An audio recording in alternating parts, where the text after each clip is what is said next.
The Trump-Russia Investigation. Part 4. Facebook Ads. All Facebook ads were made public. You can download them at the site below. Initial questions and observations. The ads were not categorized at all. How did they determine that Russia favored Donald Trump over Hillary Clinton? The images or ads are not watermarked. An argument could be made that they should be watermarked to prevent reuse. An argument can also be made that it wouldn't matter since images had already been available to the public prior to the investigation. Did they focus on ad counts, ad impressions, or the money spent on ads? The ads were roughly correlated with current events like the Orlando, Florida nightclub shooting, Ferguson riots, and Keystone Pipeline debates. How would you categorize all the Facebook ads? You would use their policies and how each candidate was characterized by the mainstream media, social media, and each other. Here is how the ads might be broken down into categories. Ads supporting Trump might consist of conservative or Republican ads, anti-Clinton or pro-Trump, be pro-veteran, pro-police, pro-gun, anti-Obama, pro-history, against illegal immigration, and based on Hillary Clinton's allegations, xenophobic or anti-immigration, racist, homophobic, or Islamophobic/anti-Muslim. Ads supporting Hillary Clinton would consist of Democrat or liberal, anti-Trump/pro-Clinton. Most of the coverage for Hillary Clinton received focused on portraying her as being the opposite of what Trump was accused of being, pro-immigration or anti-wall, not racist, pro-LGBT, pro-Islam. Her position on veterans, police, and history was not as well known as Trump's position on such issues. Not all posts were political in nature. There were posts promoting patriotism which did not show bias to one side or the other. There were also a lot of posts sharing memes and jokes. What does the data reveal when Facebook ads are broken down into these categories? This shows the 2016 Russian interference category distribution based on ad count. As you can see, most of the ads were dedicated to Black Lives Matter and were in categories that would have helped Hillary Clinton. This pie chart and table shows the 2016 Russian interference, Trump versus Hillary ad count. As you can see, 73% of the ads would have supported Hillary Clinton, whereas only 18% of those ads would have helped Donald Trump. Don't tell me where your priorities are. Show me where you spend your money and I'll tell you what they are. By James W. Frick. This shows the 2016 Russian interference, Trump versus Hillary, money spent on ads. Once again, you can see that the majority of the money was spent on Black Lives Matter ads, and most of the money was spent on ads in categories that would have helped Hillary Clinton.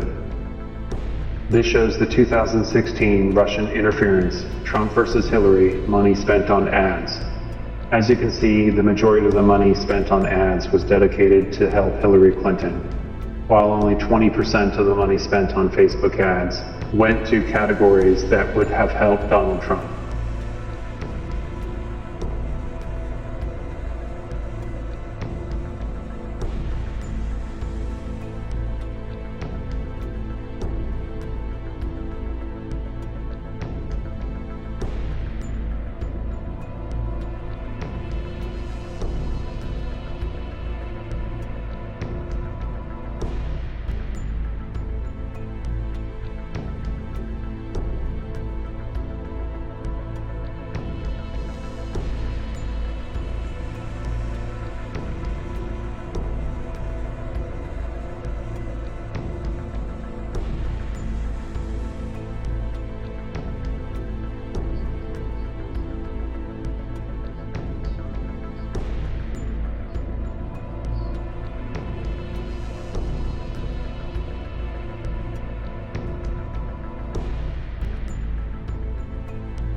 talk about history.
As you could see, some of the ads talked about embracing heritage and racial unity among blacks. While this is often frowned upon for whites, everyone should feel free to celebrate their heritage. I am sure we all have ancestors somewhere in our family tree who did things we would be ashamed of, regardless of what race we are. What matters most is how we conduct ourselves and how we treat each other today. There were a number of ads dedicated to police brutality. Although not shown, some of these ads focused on current events, which included Tamir Rice, Freddie Gray, and Michael Brown. Some of the ads talked about football players kneeling during the national anthem. There were ads which helped to open old wounds. There were ads which mentioned recent examples of racism. Some cited legitimate examples of racism, while others implied race was a factor where it may not have been. In case you forgot, the Democrats and mainstream media made a significant effort to suggest Donald Trump was a racist and promoted racist ideologies. She says the Trump campaign has lifted up a hate movement. These are racist ideas, race-baiting ideas, anti-Muslim, anti-immigrant, anti-women. Her speech, Clinton tearing into Trump, charging her rival with building his campaign on prejudice and paranoia, tying him to right-wing extremists, underscoring her message with a new video featuring former Klansman David Duke praising Trump. Running against Donald Trump at this point is really treason to your heritage. He may disavow them all he likes, but Donald Trump's allure to racist is rearing its ugly head in these final days of this contentious campaign. We're going to watch Pennsylvania. Go down to certain areas and watch and study and make sure other people don't come in and vote 5 times. His recent calls for poll watchers to protest against rigged elections has led to charges of racism because of the focus on inner-city polling places. And his campaign has gotten support in the form of robocalls. Last week it was a robocall in Utah which labeled a third-party Trump opponent as a homosexual. Earlier this year, white nationalist robocalls went out in New Hampshire saying vote for Trump, keep Muslims out, illegal immigrants deported. The Trump campaign was very quick to offer a rebuke of this endorsement from the newspaper. I want to read to you the statement they put out saying this publication is repulsive and their views do not represent the tens of millions of Americans who are uniting behind our campaign. And this sort of matches what we saw from them yesterday when they immediately condemned robocalls from a white supremacist on behalf of Donald Trump, but not from the Trump campaign, that were designed to slander third-party candidate Evan McMullin. Donald Trump says he doesn't want white supremacists to vote for him and says Hillary Clinton is calling him racist because it's the oldest strategy in the Democratic playbook. It's no wonder Trump only had 8% of the black vote going into September. Ask yourself, aside from sharing their opinions, did Democrats do anything to prove Trump was racist or that he was promoting racism? In 2016, what we knew for certain was Trump's position on maintaining law and order, Black Lives Matter, and kneeling for the national anthem. This is as far as Vermont Senator Bernie Sanders got into his Social Security speech at Westlake Park.